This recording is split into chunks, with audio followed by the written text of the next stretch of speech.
Sacha, j'imagine que c'est plus du soulagement qui prédomine aujourd'hui en Belgique après cette victoire étriquée face au Canada.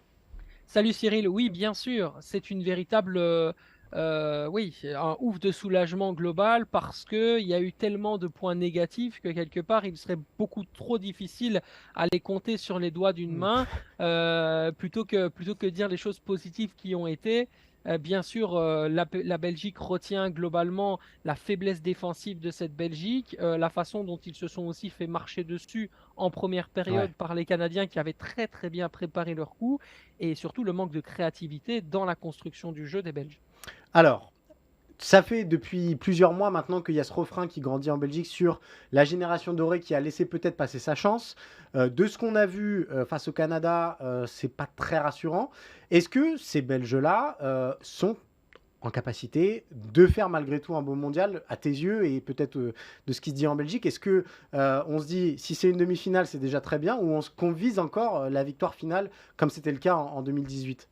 Non, ça franchement, il faut être très clair avec tous les observateurs français et même à l'international qui suivent ton émission. Il est évident que pour le moment, la Belgique n'est pas favorite, elle n'est pas construite comme favorite et il faut vraiment pas la voir comme telle. Ouais. Aujourd'hui, la Belgique est un outsider tout au plus de cette compétition au Qatar. Et donc, il faut remettre un petit peu les choses aussi au milieu je dirais, au milieu de leur contexte. Ouais. On est en transition dans un chemin entre l'ancienne et la nouvelle génération. Ça, il faut vraiment en être conscient. Les nouveaux joueurs, bien sûr, Amadou Onana de Everton, que vous avez vu Hmm, du côté du LOSC, absolument. Arthur Théat du côté du Stade Rennais, qui est très intéressant, qui n'est pas titulaire pour le moment, en tout cas pas aligné par Roberto Martinez, qui est également intéressant. Wout Fass, bien sûr, du côté de Reims, vous l'avez vu, il fait aujourd'hui les beaux jours de Leicester. Ce sont des joueurs qui doivent montrer aussi ce dont ils sont capables et monter en puissance. Mais pour le moment, ils sont toujours barrés par les vieux grands-pères qui jouent leur dernière compétition, hein. Toby Alderweireld, le défenseur central aujourd'hui de l'Antwerp, passé par l'Ajax et Tottenham, que tu connais bien, Ouais. vit sa dernière compétition, il l'a annoncé. On sent aussi que Jan Vertonghen, de toute façon, même s'il ne veut plus la vivre, parce qu'on a l'impression qu'il s'accroche vraiment un petit peu comme une sangsue à cette équipe nationale et il joue un peu trop de son statut. Et ça commence à énerver la plupart des gens au pays. Ça, on peut vous le donner comme info. Ça commence à être, en tout cas en Belgique, très mal perçu. Eh bien, lui il vivra aussi sa dernière compétition. Et puis voilà, à voir un petit peu dans quelle situation se retrouvera Eden Hazard dans 2 ans Ouais. à l'Euro 2024. Mais voilà, on arrive vraiment au bout, au bout du tunnel. On savait que cette génération dirait au revoir lors du Qatar 2022 au plus haut niveau. Maintenant, il faut savoir construire un résultat sur base de ça, c'est-à-dire être pragmatique, efficace, jouer de cette fameuse expérience pour aller récupérer un petit peu le sel de ce qui avait fait notre défaite face à la France en demi-finale de la Coupe du Monde en 2018 et qui avait permis forcément à la France d'aller chercher le titre par la suite, c'est-à-dire cette froideur, cette Ouais. capacité de faire des différences même quand on n'est pas bon dans le jeu. Et voilà, ça nous a un petit peu réussi face au Canada.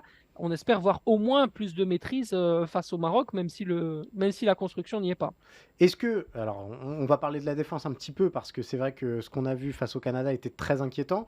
Tu nous as parlé de théâtre notamment. Est-ce qu'il y a une chance de voir Roberto Martinez changer ses hommes en cours de compétition ou est-ce que c'est les soldats de Martinez qu'il va partir avec eux et que jusqu'au bout il risque de mourir peut-être même avec eux?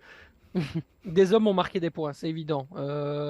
Amadou Onana a été bien sûr mis en avant Ouais, dans la deuxième période face au Canada. Il pourrait bien sûr prendre la place de Yuri Tielemans qui s'est complètement très écroulé. timide. Ouais, ouais, très timide. Très très timide, complètement sous les ténoirs, mis sous les ténoirs d'ailleurs par la vitesse et la puissance d'Alphonso Davies. Il y a d'ailleurs une petite vidéo qui circule sur les réseaux où il se fait Ouais, complètement mettre en joue par l'ailier du Bayern Munich. Donc, très compliqué pour Yuri Tielemans, qui pourrait donc perdre sa place en lieu et place de Amadou Onana. Mais pour le moment, cette histoire de statut commence à trotter dans la tête de beaucoup de personnes, ouais, les joueurs y compris. Ça, c'est une info qu'on peut vous donner ici sur Eurosport. Les joueurs parfois se posent des questions. Voilà, ils le font savoir et ils vivent parfois aussi les choses de façon un peu bizarre. Voilà, sous forme d'interrogation au minimum, pour pas dire plus. ouais. Notamment, voilà, cette titularisation d'Ian Vertonghen, personne ne la comprend sportivement, personne ne la comprend aussi d'un point de vue, ne serait-ce que d'un point de vue global collectif, puisqu'il n'apporte rien en fait Ouais, ouais. concrètement. Et on a l'impression qu'on est obligé de jouer avec quelqu'un qui nous déforce plus qu'il nous renforce, mais pour des raisons qui sont bien plus des raisons de statut, d'autorité, et pour ne pas que forcément cette personne-là qui ne jouerait plus commence à mettre la zizanie dans le groupe. Alors Ouais. c'est bien, mais à un moment donné, même si c'est le plus capé de notre équipe nationale et c'est le joueur qui a le plus de sélections à l'heure actuelle, je pense qu'on n'est pas loin des 120, entre 120 et 130 sélections.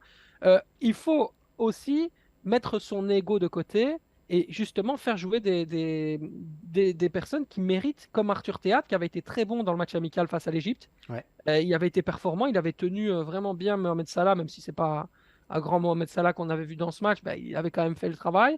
Et puis surtout, c'est un joueur qui amène de la vitesse, de la percussion et de la personnalité. Ouais. Ce sont trois caractéristiques dont la Belgique a besoin en général et aura besoin pour aller très loin dans cette compétition.